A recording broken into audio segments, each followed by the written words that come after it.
Our next section of the Vision and Scope document to talk about is success metrics.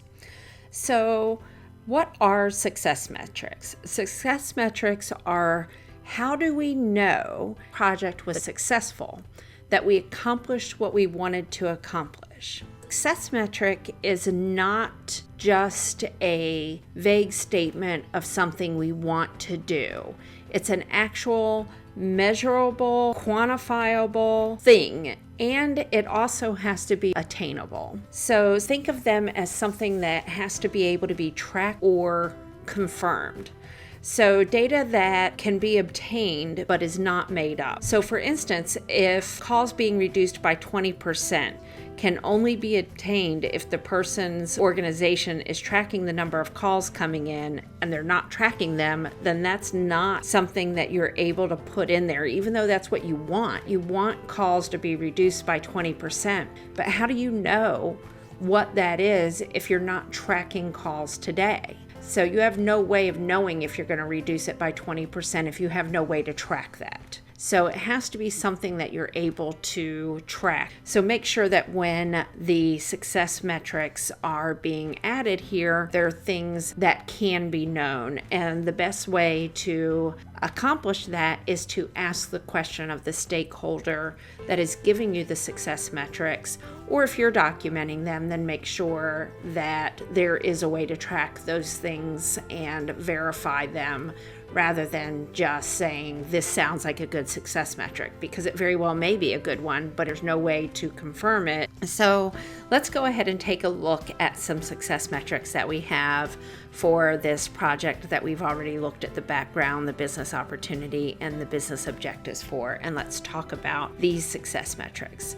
So the first one that we have here in the document is success metric 1.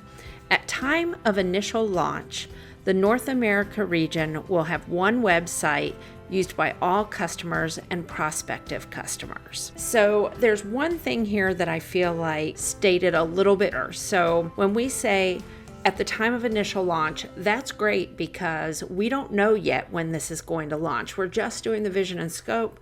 The project is just starting. There's no way to know what date it's actually going to be implemented. So it's fine to say at time of initial launch when you're referring to that type of thing for a success metric. So the metric that is actually being defined here is that North America will have one website that's used by all customers and prospective customers. So that's great. From the perspective of the site, we know that we want to take our 3 sites down to 1 site. So we know when we launch, we basically want those other 3 sites to be shut down. This is the only site that the North America region will have. The other thing that I think should be clarified here is the end of the statement where we say used by all customers and prospective customers.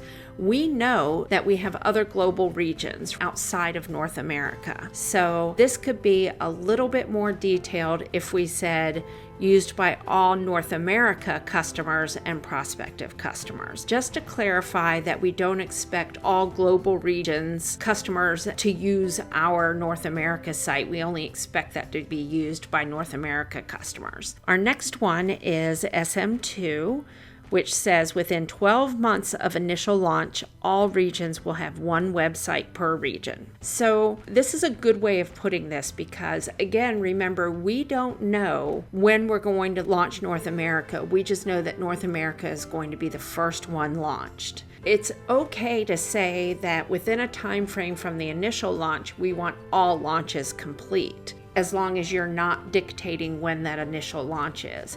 So by saying within 12 months of the initial launch, that's something that's measurable. So if, for example, the new site gets launched in September, it's measurable to be able to say by the next September, okay, do we have all regions done? Are all regions now on their own one site and there aren't multiple sites for any of the other regions? That's a quantifiable thing to be able to say yes or no to say all of the regions do, or you know what, Europe actually hasn't been completed yet. they still have 2 websites or 3 websites, okay, then we missed that success metric. We did not do this in the time frame that we said because we are now 12 months from initial launch and we still have a region that hasn't been completed yet. So we missed the mark on that success metric. Now let's look at our third one. Our third one says all sites will use a minimum of 80% general content with a maximum of 20% custom content. So how could this be a little bit better? How could we make it specific but less wordy? So what we're saying here is that they want all of our regions to basically use the same content as much as possible, knowing that there'll be about a 20% difference in content on each of the region's websites. So using our framework from North America, using the words, the content, the pictures, all of that that's on the North America site, they want them to use 80% of that and only customize 20% of the content on each of their sites for each of the regions. So we could change this to just say all sites will use a maximum of 20% custom content. So that implies right there that the rest of the content will be general. There's no need to say it. So rather than being wordy with that, you could take that down to just say all sites will use a maximum of 20% custom content. So that makes your success metric less wordy, but still basically says the same thing. So that's a way that you could change that wording to be a little bit more direct in what you're saying there. And again, that's a quantifiable thing to be able to see that there is only a 20% difference in the content on a site versus a site is completely different or 50% different. That is something that would be able to be verified. And I want to take a second here to just talk about the BA kind of steering the conversation. So again, we've talked about that pretty much in every section here. So if you are not creating the document and you're getting the information from the stakeholder and you get the success metrics that are vague, leave room for interpretation, things like that, then it's up to you to go back to that stakeholder and explain to them that success metrics need to be things that are quantifiable and that can be tracked. So you're helping them better articulate their success metrics. I have seen success metrics in the past that have said things like, we want to increase the number of sales that we have. If the sales increased by 1, you could say that success metric was met because there's no number given there. There's nothing quantifiable there to say what it is that you want to increase it by. So if that's a goal to increase sales, then you want to say, we want to increase sales by 5% per month, by 20% per year, by 20 customers per month. However it is that you want to be able to gauge that, you want to put something behind that you're able to track. Now again, you would want to make sure that that is trackable, that right now we know how many customers we have.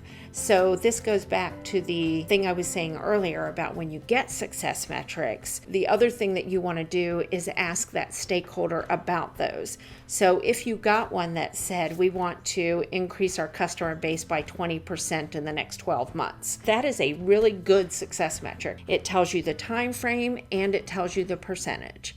So what you can say to the stakeholder to make sure that success metric is verifiable is that you could ask them how we're tracking the number of customers we have today. And if they can't tell you that, then they need to go find that out if that's being tracked anywhere, so that we actually can verify that success metric. The same thing here, if we're saying all sites will use a minimum of 80% general content, maximum of 20%, and maybe they've taken your suggestion and updated that to just say all sites will use a maximum of 20% custom content, then you can ask, how will we be able to verify that? How will we know that they're only using 20%? And make sure they have an idea, a way of knowing that they can actually track that.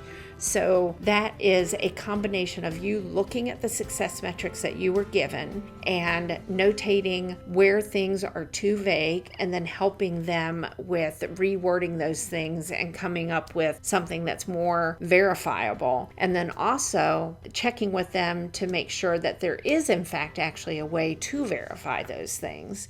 So those are two jobs that you kind of have related to the success metrics to help ensure that they are clear and concise and complete.